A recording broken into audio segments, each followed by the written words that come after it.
A Ele a glória. A Ele a... Me ajuda aí, ministério louvor. A Ele a...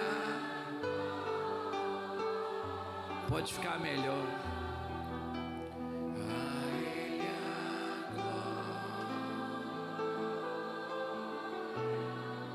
Pra sempre, amém. Oh, a Ele a glória. A Ele a glória,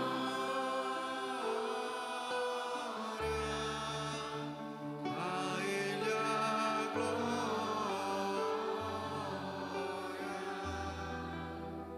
a Ele a glória, pra sempre, amém. Evangelho de João, capítulo de número 3, verso de número 1, diz o seguinte: havia entre os fariseus um homem chamado Nicodemos, autoridade entre os judeus. Ele foi encontrar-se de noite com Jesus e disse-lhe: Rabi, sabemos que é mestre vindo de Deus, pois ninguém pode fazer os sinais que tu fazes, se Deus não estiver com ele. Jesus lhe respondeu: em verdade te digo, que ninguém pode ver o reino de Deus se não nascer de novo. Então perguntou Nicodemos: como um homem velho pode nascer?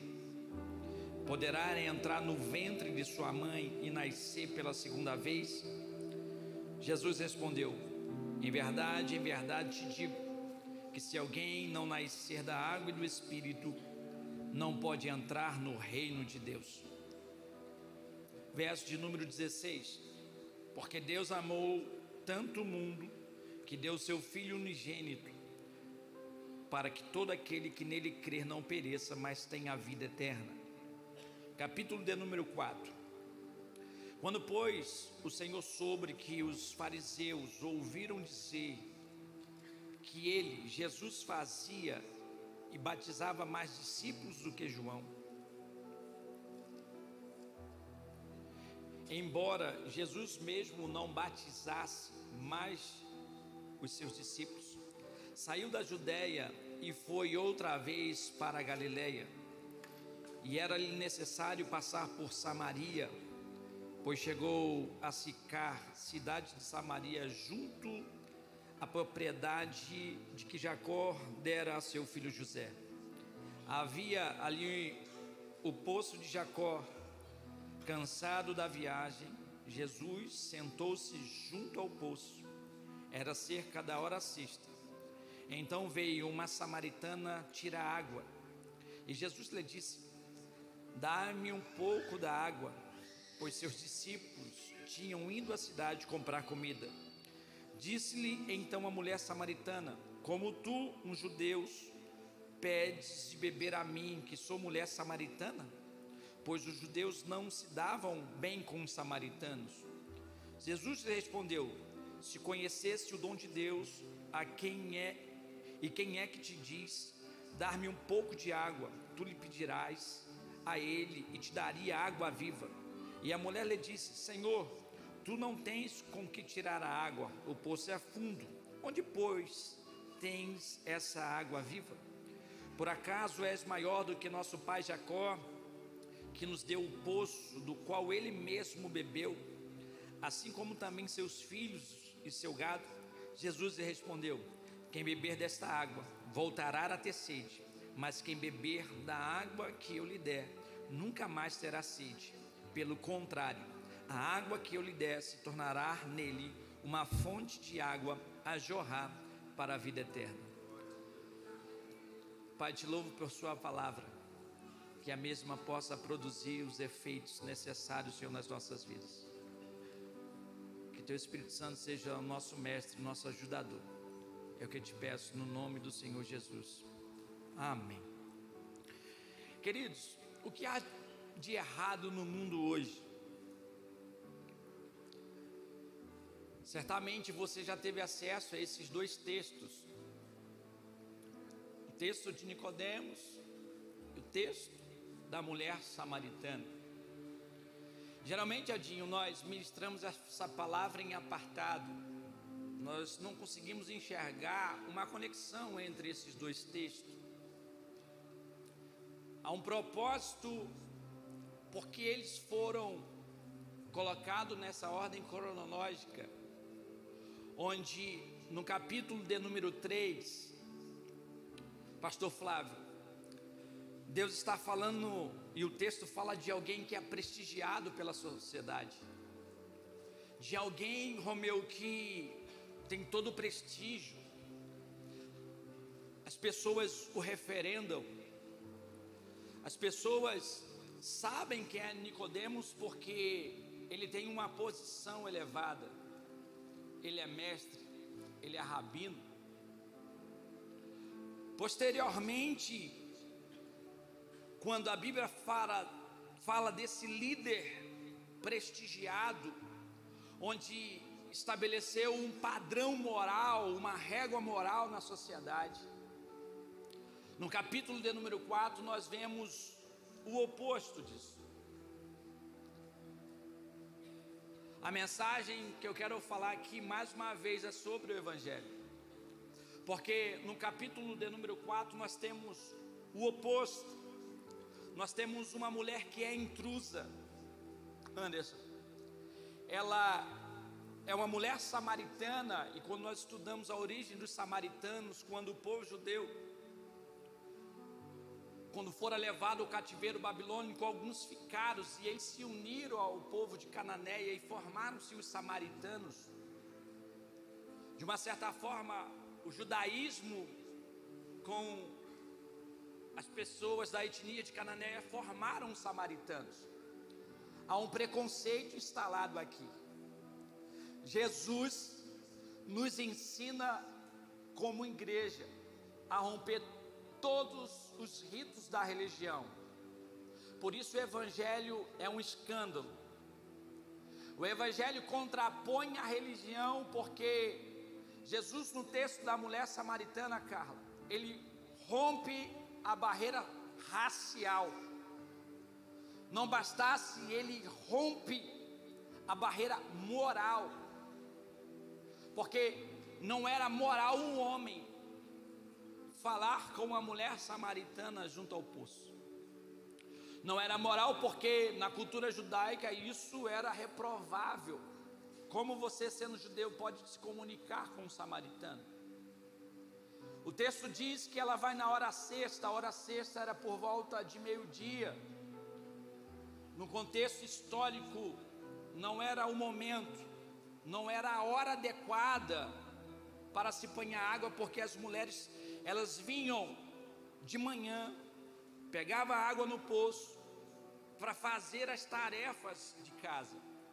Ela vai em uma hora inadequada, não apenas por uma questão de ela escolheu dessa forma, é porque ela era uma mulher marginalizada, ela era indigna, ela estava fora do contexto. O que me apaixona é que essa mulher não tem moral, mas o que me apaixona é a capacidade de um homem de olhar para alguém que é prestigiado e olhar para alguém que é marginalizado. E quando eu olho esses dois textos, eu trago uma reflexão sobre a minha vida. Eu faço algumas indagações de quanto eu sou uma pessoa ruim, de quanto eu preciso melhorar, de quanto que a minha bondade não é suficiente, jamais será suficiente, porque eu posso ser um homem bom, eu posso ser uma pessoa que ajuda as outras pessoas, mas isso não é suficiente para garantir a minha salvação. A religião, ela vai impor de que nós precisamos praticar coisas boas para adquirir a salvação. Jesus Cristo rasga aqui. Jesus Cristo dá uma lição de moral a todos nós, aos ensinamentos de que não existe glória de ninguém que está nesse ambiente. Se colocássemos uma régua moral aqui para saber quem é melhor ou quem é pior, todos nós seremos indignos, porque tudo o que nós recebemos vem do alto, vem de Deus. João veio escrevendo e dizendo: o verbo se fez carne e habitou entre nós, e vimos a sua glória. Ele escolheu habitar, tabernaculou-se. Nós somos templos de Deus. E quando ele fala o verbo se fez carne, ele mais uma vez contrapõe a filosofia, porque a filosofia grega afirmava de que o sentido da vida está na contemplação e na parte intelectual. Não é possível que o cristianismo se resume a única pessoa, uma pessoa que desceu na terra, o verbo, Logos. O verbo se fez carne e habitou entre nós, o próprio Cristo encarnado.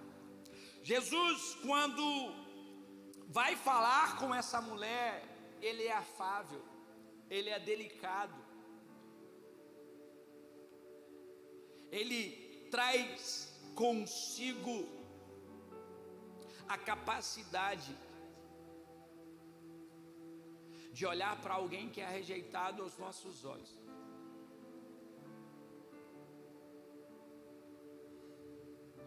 e dizer: eu tenho uma água que quando você beber, você jamais terá sede. Sabe, querido, todos nós que estamos nesse ambiente precisamos das coisas para sobreviver. Nós somos escravos das coisas. Se você não for escravo de alguma coisa, se você não for escravo de Deus, você será escravo de alguma coisa, e essa coisa sempre vai nos desapontar. Por isso que o Evangelho, eu não estou falando de uma religião, porque o cristianismo não é uma religião, o cristianismo é uma família. A religião divide, a religião joga essa mulher fora, mas a religião tanto joga também a marginalizada como o prestigiado, porque se não se adequa à minha realidade, eu denuncio.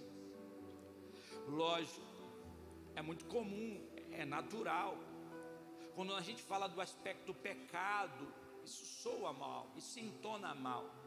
Todas as vezes que eu falo de pecado, Edinho, isso pega, é no sentido de que, olha, Edinho, você está praticando tal coisa, você é um pecador, eu sou certo. É excludente, exclui. O discurso é excludente, o Evangelho não. O Evangelho, ele chama e diz: se você quiser viver bem, se você não quer viver dependente das coisas, só existe um meio, só existe um caminho. O caminho se chama Jesus Cristo de Nazaré. Sabe, com muito respeito, todos os fundadores das religiões que passaram, todos eles se tornaram mestres, mas nunca ninguém desceu nessa terra e se colocou como um salvador, como Jesus Cristo fez. Jesus desceu nessa terra como um salvador, apesar de ter sido mestre. E através da graça dele nós fomos alcançados. Quando eu vejo esse texto de um Jesus Cristo que trata a marginalizada, pastor Márcio, com muito carinho, com muita afável, mas Jesus Cristo chega para o prestigiado, para aquele que é o líder, para aquele que tem grana, para aquele que tem o poder na sua mão, diz: Nicodemos, se tu quiseres me conhecer, é o seguinte, cara, tu tem que nascer de novo. A cabeça do rabino fica em parafuso. O que Jesus Cristo está fazendo e falando é que a salvação é através da graça. Jesus Cristo estava dizendo a Nicodemos é o seguinte: Nicodemos, é o seguinte, vamos sentar aqui, você é um cara bem posicionado na sociedade, você tem tudo, você tem carro, você tem pessoas se ovacionando, mas vamos sentar e vamos bater um papo. Quanto é que você pagou para nascer?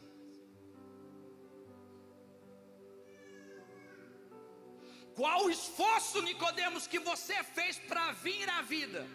Vou fazer essa pergunta para você. Você responda a si mesmo. Qual foi o seu esforço para você ver essa vida? Repita comigo. Nenhum. Repita comigo. Nenhum, pastor. Porque a vida é dom gratuito. A mesma coisa é a graça de Deus. Um dia que você se achar que você precisa de fazer algum esforço para ser salvo, você nunca vai entender o amor de Deus, porque independe do teu esforço, nós fomos alcançados através da graça. Jesus Cristo estava confrontando Nicodemos, na raiz de Nicodemos: não existe nada que você faça nessa terra, nem a sua bondade, nem a sua misericórdia. Você pode entregar a cesta básica, você pode praticar o bem, você pode fazer o que você quiser, nada disso você vai conseguir te levar a conseguir a salvação. Nada disso. A salvação só vem através de uma pessoa: Jesus de Nazaré. Ele é o caminho. Ninguém conhece a Deus se não for por Jesus Cristo. Não tem como acessar a Ele. Quando eu vou para esse evangelho em que eu percebo que ou eu sou governado por Deus, ou eu sou governado pelas coisas. E qual é o problema? Quando nós colocamos as outras coisas como Salvador, o problema é frustração, decepção, humilhação. Por quê? Porque todos nós que estamos nesse ambiente somos imperfeitos. Paulo escreve aos Romanos, no capítulo 3, verso de número 23: todos pecaram e destituídos foram da glória de Deus, todos sem exceção. Por isso, o discurso de colocar alguém como pecador e você como um santo não vai para a essência do evangelho. A essência do evangelho está em você colocar todas as suas expectativas na salvação, na pessoa de Jesus Cristo. Pastor, e o restante? Tudo que você coloca na sua vida como o salvador dela sai fora do evangelho. Todas as coisas. Quem se decepciona aqui? Quem se frustra? Quem tem rancor? Quem fica chateado, com raiva? É? Não é assim a gente? Nós somos ruins pra caramba, a gente não presta, gente. Sabe? Às vezes eu fico me autoanalisando, falando: cara, o quanto que eu não presto. Parece até contraditório o pastor falar um negócio desse para vocês, mas eu fico pensando: se não fosse a graça de Deus me alcançar.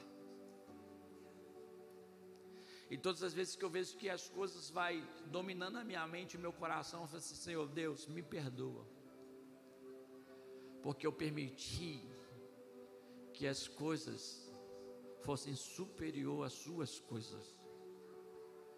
Eu quero a minha vida centrada em Ti, para que nenhuma dessas coisas tenha total relevância sobre a minha vida, a não ser a Tua glória e a Tua presença. Quando eu vejo essa manifestação da graça, e eu vejo que nós enxergamos a graça, o pastor Márcio falou aqui na sexta-feira, a graça, Jesus Cristo não falou da graça, mas Ele ensina que Ele é a própria graça, o verbo se fez carne. E algumas pessoas, ela entra em parafuso. Eu vou exemplificar, já falei isso aqui, mas a alma do ensino é a repetição. A graça, nós entendemos ela como um favor imerecido. Mas a graça é muito mais do que um favor imerecido. A graça é uma pessoa. Quando eu entendo a graça como uma pessoa, Mateus, a minha perspectiva muda acerca da vida. Quando eu entendo que Jesus é o verbo que se fez carne e habitou entre nós, eu vejo Ele como uma pessoa. Eu não passo a obedecer porque eu tenho uma obrigação com a igreja. Eu passo a obedecer porque eu fui alcançado e entendo a minha filiação de filho. Então, suponhamos que o Mateus, ele contraiu uma dívida com um agiota. Mateus agora pegou um dinheiro alto com um agiota, e ele não fala aos seus pais. O Ministério Louvor pode subir já, que hoje é ceia, são 8h18. Ele não falou nada para os seus pais. Ele não disse para os seus pais. E aí, Damião, os agiotas foram lá bater na porta, na casa do Mateus. Chegando na casa do Mateus, eu vim falar com o senhor Mateus, onde ele está. Quem atende é o pai. O pai não sabe, o Rodolfo, que o filho contraiu a dívida. Naquele exato momento, Mateus está no quarto, ele sai desesperado. Quem está batendo no portão? Pai. E o pai agora descobre que a mentira que o filho havia cometido agora foi posto à tona. Qual é o seu nome, querido? Anselmo. Selmo. O pai descobre a mentira do filho, Selmo. E o agiota está na porta. Só que Mateus não tem como pagar a dívida. Selmo. E o agiota, ele saca o revólver, aponta em direção ao Mateus. Só que quando ele aponta, Celso, o pai entra na frente. O pai recebe o tiro. O pai morre. O agiota coloca a arma no seu bolso, olha na cara do Mateus e diz: a dívida está paga. Quando eu entendo a graça como uma pessoa, de um homem que, como eu e você, temos uma dívida que é o pecado, e ninguém é capaz o suficiente, ninguém é bom o suficiente nesse ambiente, capaz de pagar ela. Quando eu entendo isso,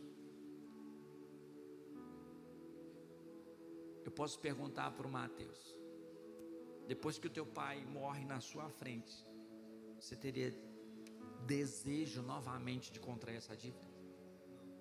Sim ou não? Não. Porque ele viu o pai dele morrendo. Quando eu entendo a graça como uma pessoa, é que eu vou viver aqui nessa terra de acordo com os princípios de Jesus Cristo, quebrando as barreiras raciais, quebrando as barreiras do preconceito, as barreiras culturais, porque eu entendi que eu fui alcançado pelo amor de Deus e a graça de Deus. Eu não sinto desejo de pecar, e eu não quero desejo de pecar. De vez em quando eu dou mole, mas eu não quero pecar. Por quê? Porque quando eu peco, meu pai entra na frente. E todas as vezes que eu contraio uma dívida, é como se meu pai entrasse na frente e recebesse a bala daquele revólver. Aí, Cajuci, não é uma hipergraça que eu faço a minha vida qualquer coisa. Pelo contrário, agora eu tenho paixão. É por gratidão. É por aquilo que Jesus Cristo fez. Não tem a ver com aquilo que eu faço, mas é aquilo que Cristo fez na cruz do Calvário. De uma pessoa prestigiada a uma mulher marginalizada, o que tem em comum entre os dois, Celso, é que tanto o líder prestigiado como a mulher marginalizada, ambos são merecedores da graça de Deus. Ambos têm algo em comum. Você pode colocar sobre os seus pés. Esse é o amor de Deus para com as nossas vidas.